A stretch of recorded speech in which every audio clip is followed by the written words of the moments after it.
Okay, so we're in a good place today because we're going to start asking or answering. We're looking at the Talmud's answer to some of the questions that uh, that we've all been asking, which is like, how do you actually assess all of this, all of these things that we've said? So if you recall from last week, we were finishing off establishing um, can you actually make a cogent argument that can people not hear me? Is it hard to hear? I'm just checking in. Oh, okay. Can you make an argument that what we're really talking about is money? Okay? And we've established that through textual methods. We've established that through logic. We've established that, and the logic was all based on hypotheticals. So now we're at the point where we take that as a granted. You'll see it come back here and there. The question will still get asked, but we should take that as a granted that the rabbis have established a very solid case that when the Torah says an eye for an eye, it doesn't mean that literally. It doesn't mean that figuratively. It means the value, right? And last week we started looking at how do you calculate the value of the damage, which is one of the 5 categories that you have to pay someone back for. As a reminder, when you injure someone, you have to pay for the actual damage that was caused, the pain, the healthcare costs, the lost wages you incur from not being able to do your job, and for the emotional impacts, right? So those are the 5 categories that you have to pay for. Last week, we established how do you evaluate the damage itself. And there was a debate over who is the person who is evaluated as if they are on the slave market. Is it the person who caused the injury, or is it the person who was injured? And you would think that it was the person who was injured because they're the ones who are injured, right? And the debate comes up as a way of saying, yeah, but there's something kind of degrading about that. And so they shift the analysis over to the person who caused the injury. Meaning, if I hurt you, right, if I gouge your eye out, how do I know how much I owe you? Well, what would the impact be to me if it had happened to me, right? What would be the reduction in my value? And then that's how you get the amount that you pay. So now we're going to look at how is payment for pain assessed. I'm going to note that there are a couple like really high conceptual things. This is a great day for learning, by the way, because we're learning not just content, but also concepts. And so there will definitely be 2 points where we stop reading the text, and I'll explain kind of some of the conceptual frameworks, like how is the Talmud operating here. Let's go to questions. Thanks. That begs the question. Supposing a wealthy person is the injured person and a beggar is the injuree. Yeah. If you turn it around and say, what's the worth of the beggar, it's in theory anyway, much less than the worth of the professional. Yes. So how is that fair?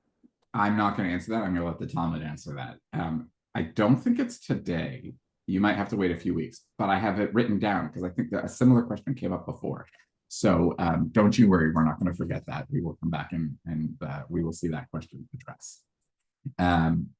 Okay. So factory answer, but okay. Well, the Talmud is unsatisfactory. Okay. So what I want to start us off with first are just some just a note on something that you're going to see when we open up the text. If you have it in front of you, we're on text 8 right now, which is on page 10. And one of the things that we're going to see immediately is a debate over in the Torah verse that we're examining, the one eye for an eye, limb for a limb, wound for a wound, bruise for a bruise, burn for a burn, all of those. I think I did it out of order. And that actually is germane because there's going to be a debate over which word appears first.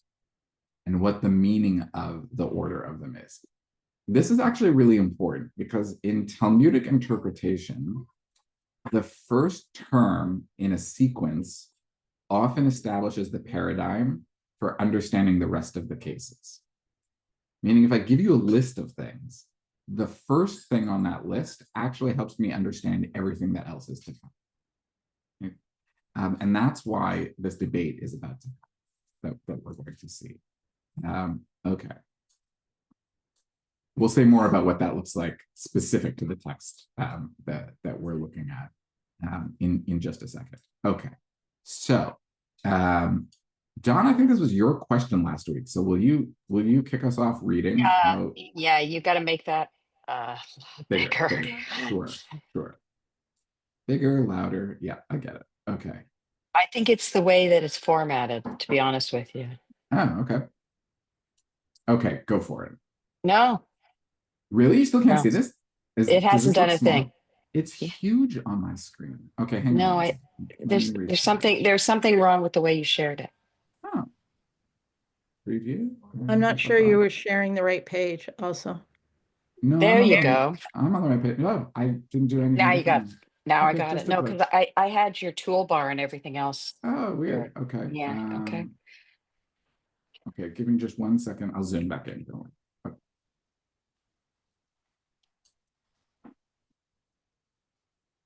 Okay. Okay. All right.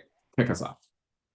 How is payment for pain assessed? As if one burned another with a skewer or with a hot nail. Even when the pain is not in a place that causes damage, one must pay compensation. Who taught this statement? Rava said, this is Ben Azai, as it is taught in a Baraita, kevia for kevia, a wound for a Yep. wound, cha'ura for cha'ura. Chabura. Yeah, chabura. Chabura. I'm sorry, it's hard to No, read go the for it. It's transliteration. okay. Yeah. Rabbi Yehuda Hanassi says a burn is the first term stated in the verse, and Ben Azai said a bruise is the first term stated in the verse. Okay. You want me So to here go on? we No. see no pause here. So here we're starting to encounter this debate over what comes first. So you notice every now and then I leave the words transliterated in Hebrew. And that's on purpose because the Talmud's analyzing them as those words. And the question, a kavia and a chabura are, a kavia is a burn and a chabura is a bruise. And there's a couple things that are already happening here. So if you burn someone with a skewer or with a hot nail, even when the pain is not in a place that causes damage, like a fingernail, right? So like if you get your fingernail burned, it's not really damaged, right? It probably doesn't even hurt that much, right? In the same way. Even if it's in a place that doesn't cause damage, you still have to pay compensation for it. Right? Why? They bring it, and then they bring this baraita. A reminder that a baraita is a text from predating the Talmud that the rabbis know that they have access to. Right, so it's an old text, or rather, an old oral tradition that wouldn't have been written down, and they quote these all the time because they have like historical precedent and historical weight because of how old they are. So when I said that which term comes first is important, this is what we're starting to see right here, right? Rabbi Yehuda Hanassi says a kavia comes first. Ben Azai says no, a chabura comes first. Okay, Mom, let's do a question and then some more notes on what is the impact of this debate. Yeah, I'm not sure why there's a dispute as to which comes first, because in Exodus 21:25, burn for burn comes before bruise for bruise. Yeah. And these are two things at the end of the big list, right? So they're not starting right at the top, life for life. Yeah, that's right. So we know very well that they often reinterpret and reconfigure the Torah. Why these two? So let's talk very briefly about like what's the difference between a burn and a wound might even be a better way of describing chabura. I would suggest that something like a burn or something like that could leave a scar, but a bruise probably does not. So a wound could have some permanence to it. If you Yeah, burn, and depending on where it is, it becomes even more noticeable. So you'd have, let's say somebody burns you on the face, right? Or burns you on a body part that is visible, right? It's different than if you punch somebody in the arm and a bruise comes and then 5 days later it disappears. yeah, yeah, yeah, exactly. Um, I think we can also think about, this being a case of, do we know exactly what they're referring to, kind of like medically, clinically? No, but we can make some assumptions. So one of the things, Rabbi Meir's opinion, that oh no, we haven't gone to Rabbi Meir yet. Okay, so uh, the opinion that if it's a burn that comes first, then burns become the prototype for understanding all kinds of pain, right? If that's the first thing that's said. And then we would think about, well, what do we know about burns, right? Probably intense pain, even if it eventually heals, right? And if it does heal, maybe there's scarring, but like a really kind of intense experience of pain. And then that would be the prototype for how we evaluate. But there's another opinion, right? That it's like, no, actually, chabura comes first, right? A wound or a bruise. And if that's the paradigmatic lens, then we would think about, okay, so what do we know about like a bruise, right? It's like, yeah, eventually it goes away, but there's like surface damage and deeper tissue damage, right?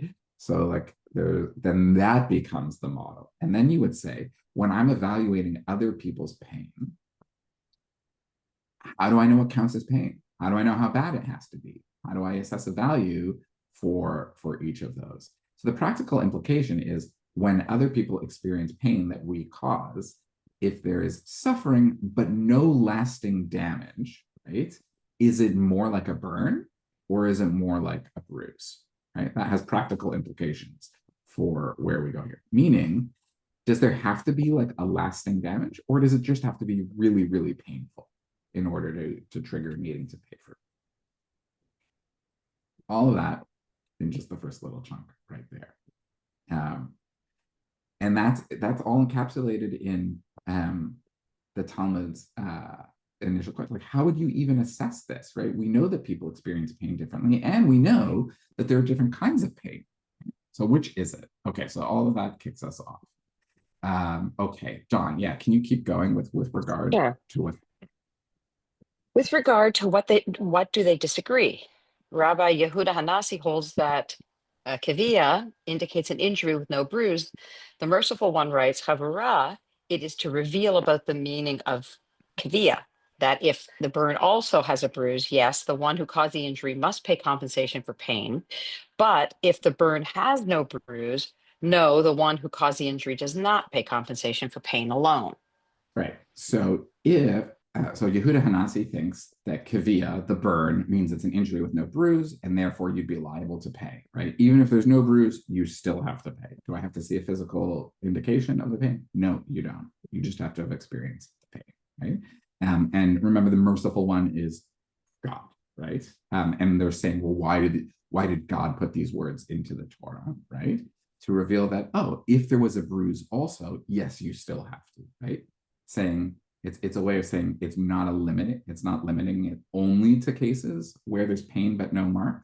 It's saying pain, yes, and if there's a mark, for sure also, but that like the sufficient experience is just for you to have experienced bad pain. Does that make sense to everyone? So at least right now, if I injure you and I cause you pain, I owe you money for having caused that pain, right? And I don't have to have left like any significant mark. And how are they arguing this? From the order that they believe the words are. Okay, let's do Ben Azai, and then we'll move on. Okay. And Ben Azai holds that kavia indicates a burn that also has a bruise. When the Merciful One writes Havara, it is to reveal about the meaning of kavia, that even if it is a burn with no bruise, the one who caused the injury must pay compensation for pain alone, even though there is no damage. So everybody Everybody see the kind of the distinction and how we're following along with these? One opinion is that it just has to be the burn and there doesn't have to be a bruise. But Ben Azai says, no, it's the reason that we have the word chavura there is because it's a burn with a bruise, right? And that's the only condition, or like you can think of a bruise here as like any kind of like physical like change to your body that indicates the damage that had happened, and that you would need both of those in order for you to be liable. Okay, so we've staked out the two sides of the debate based on the order of these words. Let's see where we go for here. Carla, will you read to what Rav Papa thinks about all of this? Rav Papa objects to Rava's explanation of the Baraita. On the contrary, the opposite stands to reason. As Rabbi Yehuda Hanassi says, a burn, kaviyah, is the first term stated in the verse, since he holds that kaviyah indicates a burn that also has a bruise. When the Merciful One writes in the Torah, kabura, it is to reveal about the meaning of kaviyah, that even if it is a burn with no bruise, the one who caused the injury must pay compensation for pain alone, even though there is no damage. Okay, so pause here. I was thinking though, let's say the burn is on your face and you're a father and you're trying to make a match for your daughter, and your daughter's half of her face is scarred and burned, and we all know that burn scars do not heal that well, right? Like, her life has been destroyed, so it's not just the pain alone, but her father's going to have a harder time finding a good match for her because, sorry, but a lot of men won't see past the burn, right? And like, and her prospects for a good match, say with the wealthy butcher, have been severely downgraded, and now she has to marry the poor milkman. I love that we've just like crafted this whole story, here in the lives of these people. Yeah, Carla, what's good about the question you're asking is that it illustrates how the Talmud approaches this. It's not yet concerned with that. Meaning, what it wants to know right now is just the pain, right? And what we already know is that it actually is going to be concerned with a wider impact of what happens when you damage something. Like what you're saying, like, well, what about the impact of my personal life down the road? Okay. But right here, it's only concerned with pain. And that's actually helping it establish like a fair system of justice where we can try to apply the same principles to everyone in any case, right? Is what we're trying to do. And you get that by not having a system where the court or the judge is basically just deciding based on who he likes and doesn't like. We actually have, in theory here, principles that can be applied equally to everyone because we take them one at a time, right? What was the damage that was caused? What's the pain that was caused? What's the loss of wages? What's the healthcare costs? And then what I think where I would put what you're raising is into the realm of like, and what's the emotional impact of the damage? Yeah, Don. I know I asked this before. I'm going to ask it again. How do we measure pain? And what is the system by which they use in order to assess the damages for such pain? I mean, a fingernail burn, right, has to be judged differently than a facial burn or a loss of a limb or whatever you're looking at, right? Yeah. I'm still not sure how we measure somebody else's pain and how we put a financial a compensation onto that pain. Yeah, we're going to get there. We'll get to it Okay. today. Yeah, we've got 2 pages of text to look at today, and I promise we will get through it. Let's hold each other to that. We will answer that. But what I want to say is, look how the Talmud opens. It could have just given us the answer, but it opens with the same conceptual assumption that you make, which is like, how do we even do this, right? Right? It immediately, it says, how is pain assessed? It could have answered us right at the beginning, but instead it goes, how is pain assessed? Well, yeah, like imagine there's a scenario where like I hurt you, but you can't see it. How do I prove that? How does the judge know what that means, right? So we are feeling, you and the Talmud are feeling the same thing. Yeah, I keep thinking there must be a rubric somewhere. There is, yeah. Like loss of limb, right hand, loss of limb, left hand, whatever that is. I keep waiting for that. And there has to be something that's coming, right? It is. We're going Please, to get to please, it today. yeah, make me feel better. I will. I promise. I promise. I will. Okay. Okay. So let's just talk a little bit here about what Rav Papa is. Rav Papa is just objecting. If you notice, the upshot is basically the same, right? And that's you still have a scenario where even if there's no bruise, you would still be liable for the pain. But they're trying to figure out, how do I get there? Right? How do I line things up so that we can understand it in that way? Okay, Carla, will you read Ben Azai?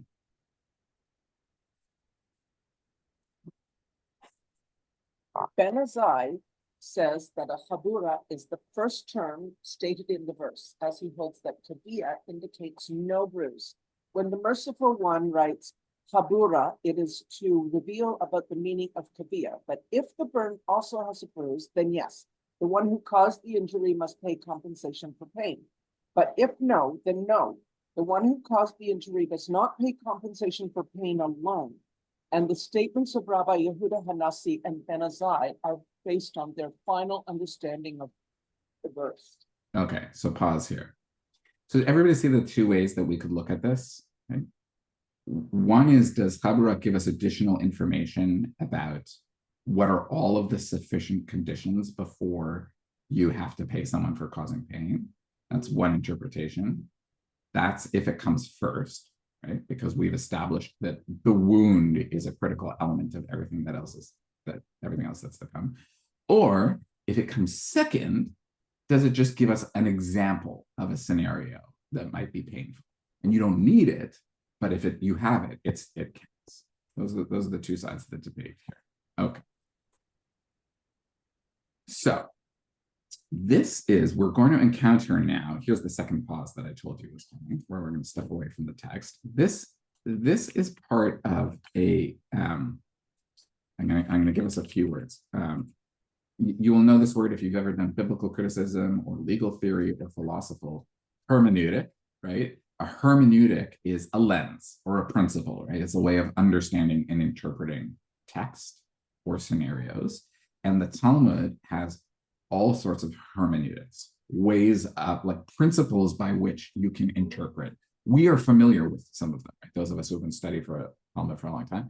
One hermeneutic is the idea that if two words appear close to each other in the Torah, and then the same two words appear close to each other elsewhere, you can draw inferences back and forth between the two of them. Now we're encountering one called klal uprat, or if you want to be really punctilious in your Hebrew grammar, klal ufrat.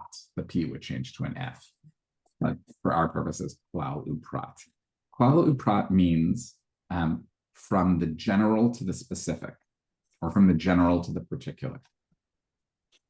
I'll type it in for the people who watch the recording.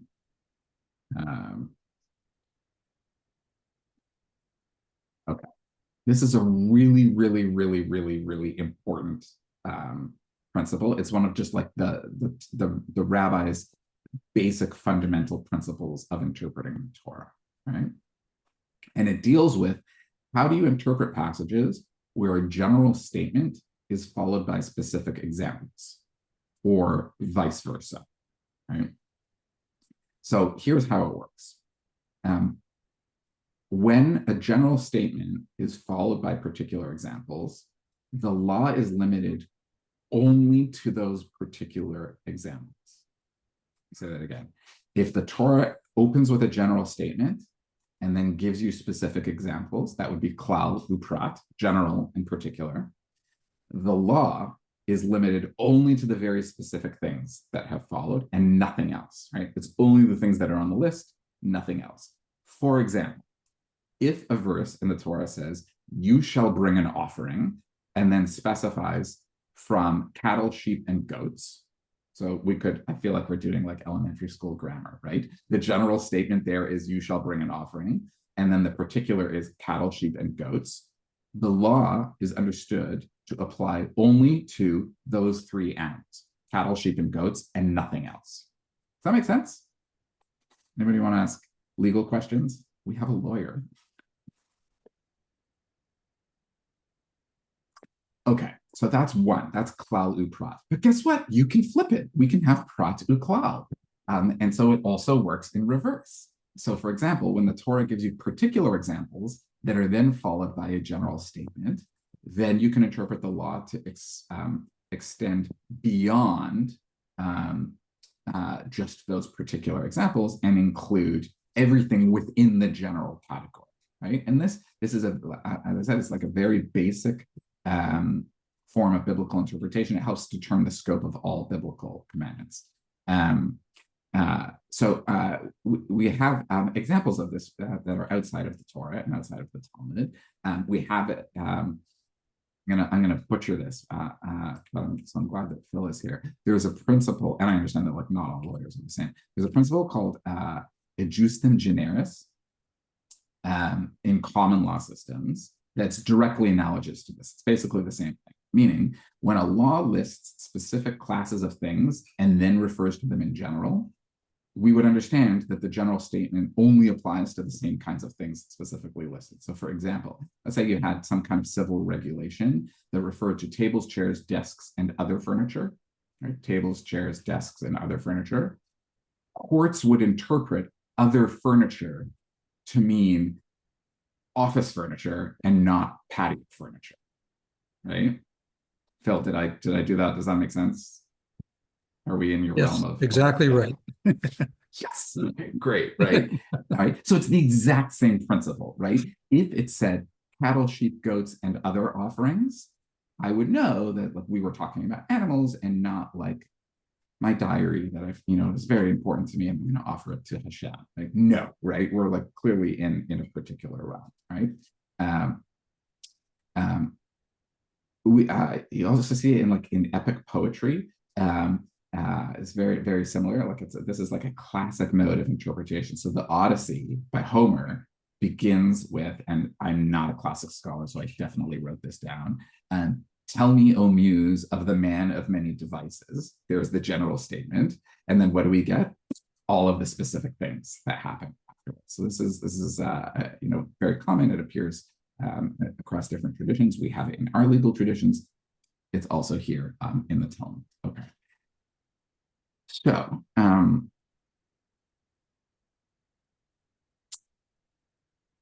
the debate here, right, is that in Exodus, the verse says a kaviyah for a kaviyah, and it says a wound for a wound, and then it says a chabura for a chabura, right? The kaviyah, the word kaviyah, is stated at the beginning of the verse, and the question is that a generalization that includes burns, right? Not accompanied by bruises, as well as burns accompanied by bruises? Or, right, is it a general statement that includes all these things? Or is it limiting and very, very specific, okay? And the reason that, let me just make sure that we have an example where we can look at here. We gotta go all the way back to the very beginning. One of the reasons that this is really important to look at is because wound for wound is in between them, right? Burn for burn, bruise for bruise. So they're a little bit distant from each other. And that's why the rabbis are trying to interpret here to figure out, given how far, that there's a little bit of distance between the two of them, between the generalization and the particular. How do we interpret it? How can we be sure about which side of the debate we're on?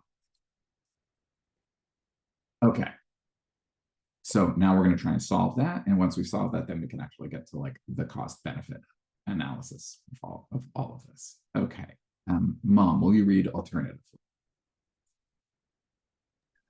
Alternatively, everyone agrees that kaviyah indicates an injury, whether there is a bruise or whether there is not a bruise. And here they disagree with regard to a generalization and a detail, klal uprat, that are distant from each other. Right. If they had appeared right next to each other, we could have had much greater clarity, right? But because they're distant, right, that's where the debate kicks in. Okay, keep going.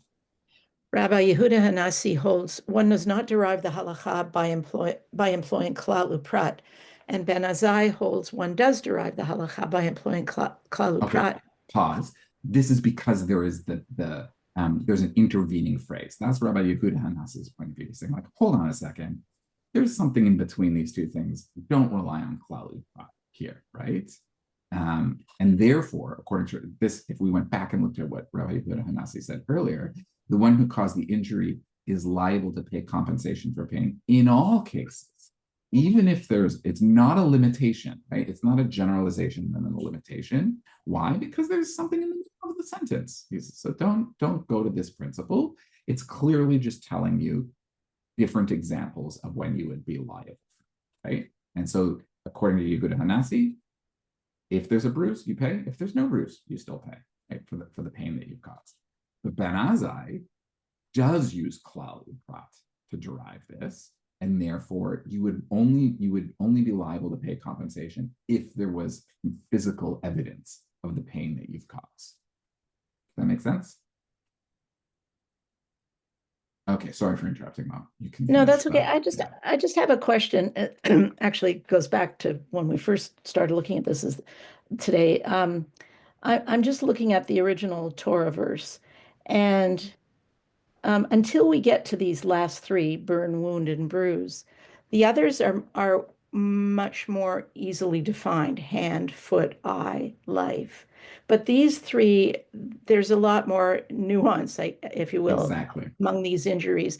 And they all have to do with damage to the skin in some way.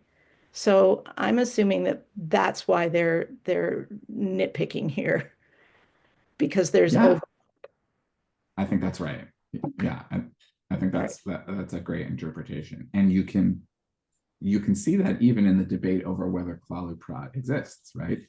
Are these just general terms that we can understand to be like very generic, or is there a specific connotation? So go back to our modern example. When I say furniture in that list, do I just mean like, right? And it comes at the end of a list, right? So does it mean just like any kind of furniture, or is it referring to a specific kind of furniture which we can intuit from or deduce from the context in which it appears? And in our example, it was very clearly office furniture and not patio furniture. Yeah. Okay. Yeah. Phoenix. Maybe, well, let me ask a question. Who's older, Yehuda Hanasi or Ben Azai? Oh, that's a great. I see where you're going. You want to say who knows pain more? I did. Sorry, Jesse, I didn't hear what you said. Are you trying to figure out who knows pain more? Well, where I'm going is generally the general principle is the older the reference, the more weight it has. Oh, I thought you meant as a human being who is older. Yeah. So, Look. so with that in mind, who's older, and is it and or am I simply way off base and it doesn't matter? You are not way off base. That principle, I mean, that you're right. Yehuda Hanasi is of the time of the Mishnah. So 0 to 200. Ben Azai is also a Mishnah.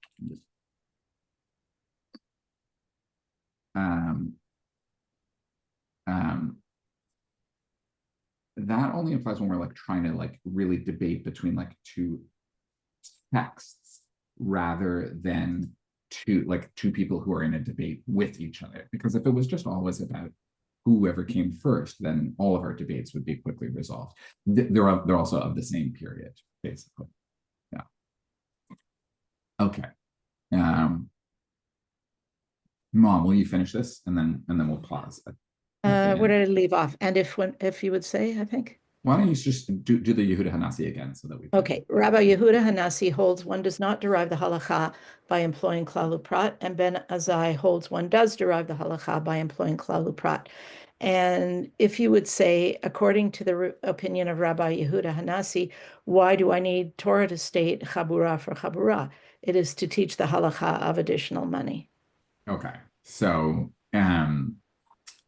if Yehuda Hanasi is true, right, and it's not klal uprat, it's just giving us additional examples, then you could say, and here this kind of goes along, Mom, you're thinking similarly to Yehuda Hanasi. Why do I need? I've got this whole list: eyes, arms, legs, feet, life, burn. Why do I need this extra thing at the end? And the answer is like, well, if to teach the addition of extra money that like you have to keep paying people. Basically, it's just an extra exam. Okay. I feel like we should go back to Dawn because now we're going to get an answer to the question that's been haunting you. So if it's okay with others, we'll give you the honor of answering the question that you've been asking. Oh, I'm feeling like I'm being set up here. Okay, No, we'll no, see. no setup, no setup. The Mishnah teaches, how is the payment for pain assessed? Evaluate how much money a person with a similar threshold for pain as the victim is willing to take in order to be made to suffer in this way. How do we appraise pain in a case where there is also injury? Okay, so this is just from the Mishnah. So we actually had read this before. Maybe we blocked it out because it's right. So the idea is, if I've caused you pain, how do I know how much I owe you for it?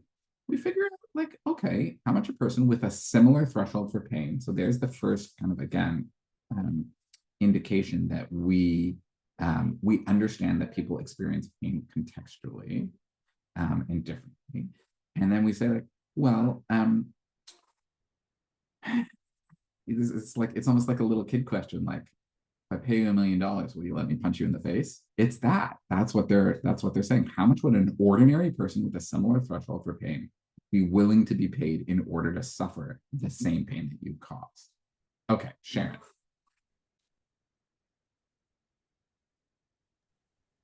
I find it really interesting because I think that something that medical science is still working on trying to figure out is how do we measure pain? How is, what is an individual's difference in terms of pain? Like, there are some theories, men have a lower tolerance for pain, give childbirth. I'm a redhead. I've always been told, oh, that I have a lower threshold of pain. And so, it would be very interesting for me to, like, it would be interesting to know, like, oh, what cultural references do they use to define someone's Okay. tolerance or experience of pain? Yeah. I mean, that's spot on. They know that people have a different tolerance for pain. We've said that a couple times. First, right here, where we say someone's similar. We saw it earlier, right? Like, well, what if you're a softie? Like, what if you're particular soft and you don't have the same tolerance? So they know that that's true. And they clinically determine it. No, it's all subjective, right? Very clearly here. But they are. I know, Don, you want the checklist with the metrics. They're doing the best they can, right? But I think I mentioned last week, like even at like the 10-point pain scale is notoriously like subjective and interpreted differently. And that's why they're like, look actually how much the rabbis intuit many of the same challenges that we would look at today, right? The first one is how do we do it if there's no injury? If there's an injury, it gets better. It's like, oh, well, like I can maybe quantify the injury. Perhaps that makes it easier. But how do I do it with no injury? I mentioned last week, there's a Mythbusters episode about this, about the myth that some people can tolerate pain more than others. I can also give you like tons of psychological studies on this, but Mythbusters is more fun. So I put the link in the chat. You can watch it later if you want. Okay, so Dawn, keep going. So we've established the first one, right? If there's no physical injury accompanying it, you just kind of, how much would an ordinary person, by the way, is also a modern legal principle. Also, like there's an assumption that an ordinary rational person with all of their faculties, you can use that hypothetical person as a benchmark against judging legal decisions. That they're doing it here also. But that's in a case where there's no injury. And then we have the Mishnah's question: how do we appraise pain in a case where there's also an injury? And now we leave the Mishnah, I think, and we're going to go into the Talmud here. Okay. Okay. Keep going. I just wanted to give you a quick story that happened this year. My husband suffers from kidney stones, and it's considered one of the worst pains that anybody can suffer. We went in, they gave him morphine in order to deal with the pain, and then they gave him morphine to go home with. It wasn't helping. We had to go back. They gave him an upgraded dosage of morphine, and he was concerned about upgraded dosages of morphine. It's Yeah. addictive. And the nurses and doctor told him, oh, don't worry, you're like at 2 milligrams. Addicts sometimes take 50 to 100 milligrams. So Mm. everybody has different levels Mhm. of tolerance. Everybody has different levels of what works for them. And so it's, anyway, that's just Yeah. from a real Yeah. world experience. So, okay. Well, hang on to that as we get to the more gruesome parts of the Talmud's. Oh, thank you. Okay. Yeah. Okay. All right. Shmuel's father says, evaluate how much a person is willing to take to allow someone to sever his hand. Do you really mean to sever his hand? Wouldn't this not just be pain, for pain, but include all five types of indemnity? Moreover, are we dealing with fools? Okay, Rather, pause there. Right, right. Like you could give like this so much incredulity, right, in the narration of this. Okay, so let's see what Shmuel is here. Okay. So Shmuel says, in a case where, right, there's also injury, how do you evaluate the pain? And Shmuel says, well, how much would you let me pay you to cut off your hand? Right? That involves injury. Also, this is not just like a punch in the kidney. This is, losing a limb. And then the Talmud, right? You can see that you can imagine here a back and forth between like the historical record that the Talmud has and then the narrator of the Talmud. So like this is the historical record. Like, okay, so Shmuel's father says this. And then the Talmud says, do you really mean to cut off his hand? Well, really? Are you serious? And then the Talmud says, wait a minute, but moreover, if I cut off your hand, now I'm liable for all 5 types of damage, right? And then it gives us this great line, like, and on top of that, like, are you nuts? Are we dealing with fool? Like, which is to say that there is a reductio ad absurdum here. Like, you can make these arguments, of hypothetical situations until it's like the most bizarre situation. Like, nobody would be willing to have, right? Only a fool would be willing to have their hand cut off to get paid for it. Ergo, can't use this as an actual benchmark to evaluate pain. Don't be ridiculous, is what the Talmud is saying. Okay. So now they're going to do an interesting inversion of this. Don, why don't you continue? rather, evaluate how much money a person would accept to allow someone to sever his already severed hand, which is of no use. But in the case of his severed hand, also, there is not pain alone.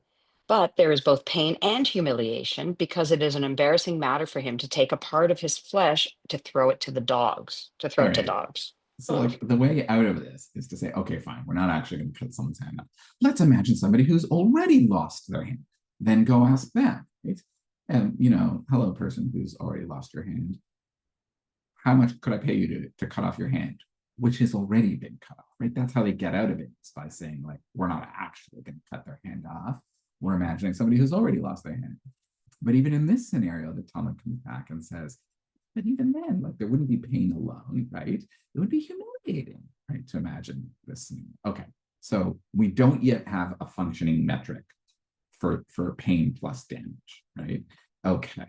Don, do you want to keep going? Have we satisfied your urge to answer this?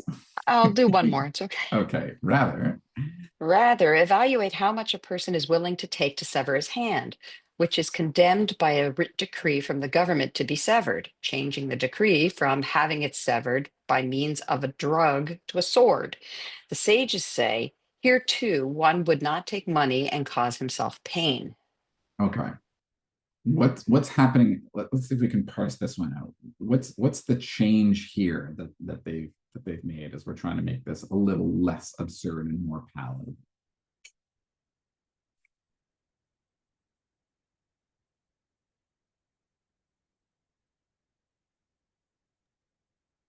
Well, the government is decreeing in this case that the hand be severed. Sorry, Peter, say that one more time. In this case, it's the government that's decreeing that the hand be severed. And that's different from you cutting my hand off. Right. It takes a little bit of the like moral responsibility off of. It's no longer just like a silly kid's hypothetical, right? Now we're imagining a scenario where there's been some kind of government decree, and so now it becomes more palatable because we're imagining that the element of choice is removed, right? At least the element of choice of having your hand cut off is removed. So that's the first layer they did. And then what do they add on is like the barometer for assessing pain. Cutting it off, cutting the hand off using a weapon as opposed to well, they say a drug, but not sure what a drug means in the context of Talmud. Yeah, they had. There's actually great texts textbooks you can get on like Talmudic medicine. They had anesthetics. Don't know if they were as good as Barry's morphine, but they certainly had them. And so they've imagined here a scenario where the government, the hypothetical situation that we're using to evaluate how do you assess pain is, okay, let's imagine a scenario where the government, the Romans, right, have decreed that I'm going to cut off your hand. And normally, because the Romans are so benevolent, they'll give you an anesthetic before they do this, right? They'll give you some painkillers. And now the hypothetical scenario is, because you're already going to have your hand cut, there's no choice anymore. It's how much can I pay you to not take the painkiller and instead let me just slice off your hand? Right? And the money, the value that you assign to that in this scenario, that's how you evaluate pain. That's what the rabbis are saying. Anybody want to try and like put a number on that? Jesse, there's something wrong with this scenario entirely. Just one thing? The government is decreeing the hand be cut off. That is a punishment, likely for theft. Why would a government decree that someone have their hand cut off and then decide that they're going to pay them for the pain and suffering? This to me is illogical. Oh, the government doesn't pay for the pain and suffering. Yeah. It is. It's a bizarre, and the Talmud knows that. I mean, look what they said before, right? Are we dealing with fools? They know they're coming up with absurd scenarios. There's two ways of reading this. Well, I guess there's like multiple ways of reading this. One is the way you're reading it, and that's to say, like, this is ridiculous. Like the whole thing is just ridiculous. That's one way. The other way is to say, no, they're totally serious. Right? They're dead serious about this. They're trying to figure out how do you quantify this, right? Because, I mean, we need to do this today, right? Like courts assign a monetary value to pain all the time, right? How do you do that? The third opinion is to say they're serious about it and they're acknowledging how complex and subjective and almost an impossible, nearly futile task it is, right? That's the interpretation I lean to because of how we open, right? The opening question is, how do you assess pain? And the immediate answer is to show you how difficult it is. So that's the direction. I think they know they're being absurd here, and that it's a rhetorical tool to make their point of how hard this is. And yet they're still trying, right? In the same way that we do. I don't know if, I mean, Phil, do you know, like, is there a book somewhere that like literally assigns a monetary value to different experiences of pain, or is it left with like the Jewish left up to the judge or jury? Yeah. So even for us, it's totally subjective. And I imagine that most people, again, I imagine like, would they be instructed to say like, assume an ordinary, normal, rational person's experience of pain and suffering? No. No, basically depends on in our system of law, it depends on the victim himself, not on a typical rational, reasonable person, but on that specific person.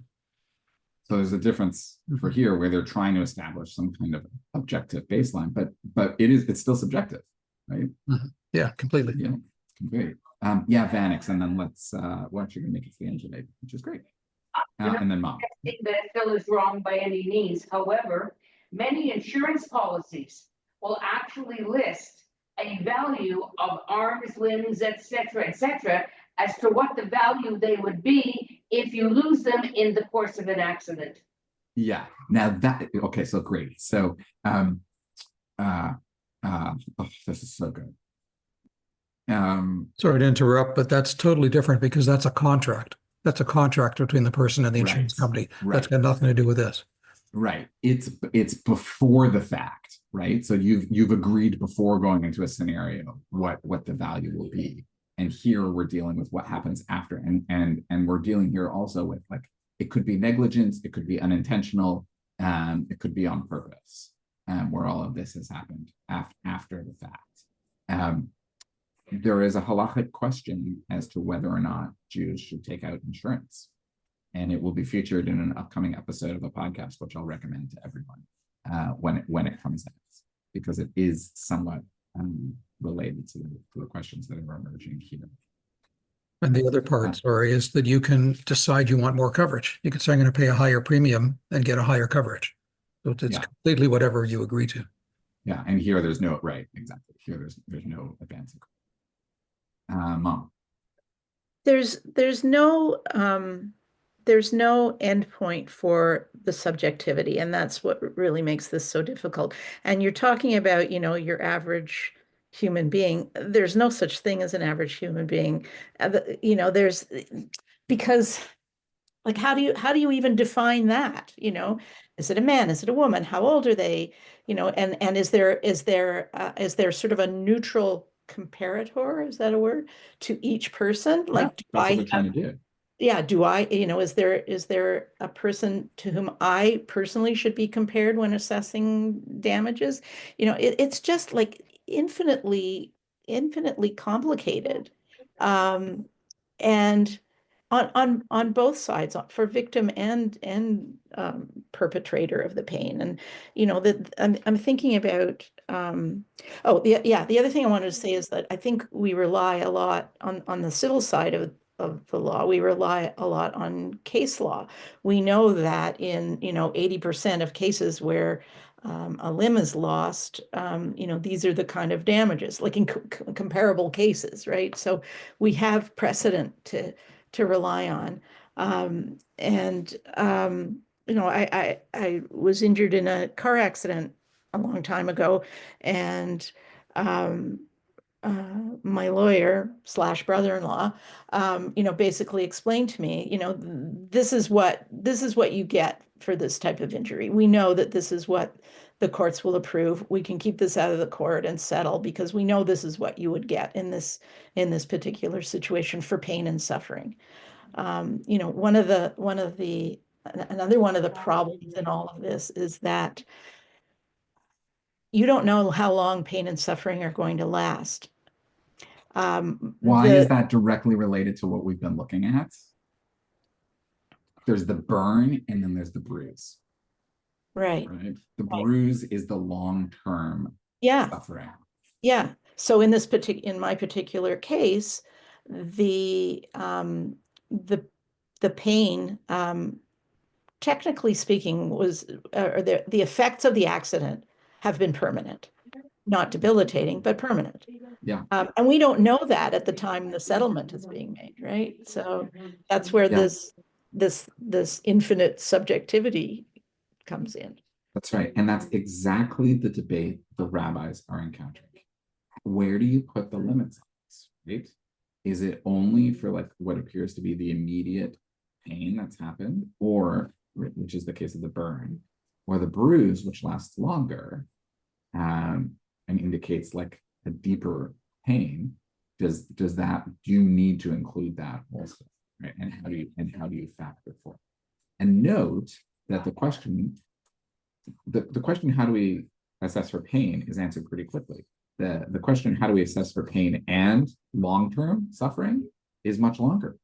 And that's where you really encounter, like, the question, all sorts of the questions of subjectivity, right? And I think here again, I'm not trying to, like, be an apologetic for sometimes when the Talmud is strange, but I think the fact that they put, like, a little bit of humor in here is an acknowledgement of, like, a self-acknowledgement of saying, like, yeah, how would you ever figure this out, right? And yet we have to try, right?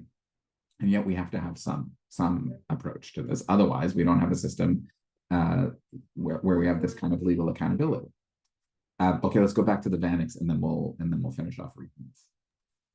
I just want to comment on what Karen just said, which is basically that's all well and good if you're within the same, I'm gonna call it a judicial district. But the notional, the common law amount that you would get in Canada is vastly different from the amount you would get when you're in the States. Which is a more litigious society. Yeah. So, and there seems to be no relationship case to case in the States. It's you know, how good is your lawyer at persuading, you fill in the blank, you know? Yeah. So I think, we encounter the limit. I mean, one of the arguments I make is that like there are actually like remarkably strong parallels between the just society that the Talmud is trying to create and the societies in which we live. And sometimes you bump up against the end of that argument, right? And here's where it no longer is analogous to each other. But there are striking examples where we do see similarities. Some of what Peter was describing, Jesse, is the healthcare system itself. Disability lawyers or injury lawyers down here become part of the healthcare system because people don't have healthcare in order to deal with their bills, right, for their injuries. So they sue in order to get money in order to pay for their healthcare bills. Okay, so now we're back to where there is an overlap, because the next question that the Talmud asks is, how do I assess for your healthcare? And there's right, an and assumption. that's the point. Yeah, no, that was my point, is that assessing for healthcare is in different countries where you have a system where the healthcare system pays for your injuries as opposed to where the healthcare system does not. Yeah, is somebody pays for them, right? Yeah. And so here it's just worth saying, like, structurally, in terms of how we learn this, there's a bit of an artificiality where, like, well, we'll end today and we're done. Now we know how pain is assessed. But remember, like, it is immediately followed by a question of healthcare, and they are tied up in each other. Meaning that, when you damage somebody, you are responsible for, ensuring their healthcare and their pain and the damage and the lost wages and the emotional impact, all of it. It's a package deal, right? And so we'll see how they kind of get added to each other, including, on that note, Mom, what you were saying, there's an infinite number of different people who experience this in different ways. Everybody's different, right? Everybody's different, and yet everybody's the same. So there's an assumption that we can draw inferences from how other people experience, just because we have to. Like, that's what it means to be human, right? And yet we know that everybody's different. And we'll see that in particular when we get to humiliation, which I think the rabbis assume that pain can be evaluated more objectively than emotional impact can. It'll be interesting for us to consider that back and forth. But when we get to the section on emotional impact, we'll see all sorts of like different categories of people. Like, what if it's this kind of person? What if it's this kind of person? What if it's a woman? What if it's a child, right? Which is the point that I think you were making, though. Like, we know that everybody has a personal experience of this. Okay, let's finish this off. I forget where we were. Phil, do you want to read and take us home on all of this? Can you read from? Oh, actually, let's finish Don off because I interrupted you. Sorry. In John, and what you were saying, the Talmud comes back and says, "No, we do this. Nobody's going to take money to experience pain." Right? Is the answer? And I think we were all like shaking our heads. Right? Okay, so the Talmud has an answer to that. Phil, will you read from Rather? Rather, evaluate how much a person would give to sever his hand, which is already condemned by a written decree from the government to be severed, changing the decree from a sword to a drug. If this is the case, then this wording of the Mishnah, to take, is imprecise. It should have said to give. Rav Huna, son of Rav Yehoshua, said, the Mishnah means that the court evaluates how much this one, the injured party, will take from that one, the one who caused the injury, based on what this one, the injured party, would have given to the government to have his hand severed by a drug rather than with a sword. Okay, this is the answer. We have now inverted the scenario because the rabbis, I think, say something that we all agree, which is like, in this hypothetical, it's flawed. Nobody would take money to have their hand cut off. Nobody would, right? So what they do is they invert it, and they imagine a hypothetical where, again, you don't have choice. Your hand is going to be cut off. You don't get to choose. And nobody would do it, by the way, in a more painful way. So they say, all right, it's going to be cut off. how much would you be willing to pay for this to happen with a good anesthetic, right? How much you want to pay for the morphine, right? And that's the number, right? That's where you get the value, right? And so, yeah, they're still relying on this scenario where there's like an external party who's condemned you to have your hand cut off, but but they've removed the element of you saying like, oh yeah, I'll do it for more money, if it hurts more. Now it's how much are you paying for it to hurt less, and that becomes the threshold through which they assess pain, the value. The problem I have with that is that a poor person is not going to be able to afford as much as the wealthy person. Yeah, that is always going to follow us through of how do you pay for this, right? And I promised a couple of weeks ago I was going to do some research into that I haven't uncovered the answer yet, but I'm working on it, right? So there's two pieces here. One is like, what's the system itself? And then two is, how do you pay for it, right? What if you can't pay for it? I'll see what we get to that. But okay, so I'm going to stop here. We have hopefully, despite perhaps our moral assessment of the gruesomeness of it, we found an answer, right? The Talmud has actually given us an answer that yes, you can quantify pain. It is subjective. Yeah, it's subjective. And that presents all sorts of challenges to say, but we have a way of doing it. And nobody, by the way, is going and getting handcuffed to this. That's not happening. It's all thought. Okay, so next week we will look at the next question of how do you assess healthcare costs? And I'll just do a little bit of forecasting. Lots of stuff that we came up with today of like, how long does it last? How far into the future are you responsible? Interesting questions around like insurance of like, could you have assumed that something was is there a way to get out of having to pay for someone's healthcare costs based on like standard assumptions? They're all going to come up, and this is actually becomes the basis for like modern Jewish legal decisions around medical costs and healthcare and medical malpractice also, which becomes really important. Okay, Shabbat Shalom, everyone. See you all next week.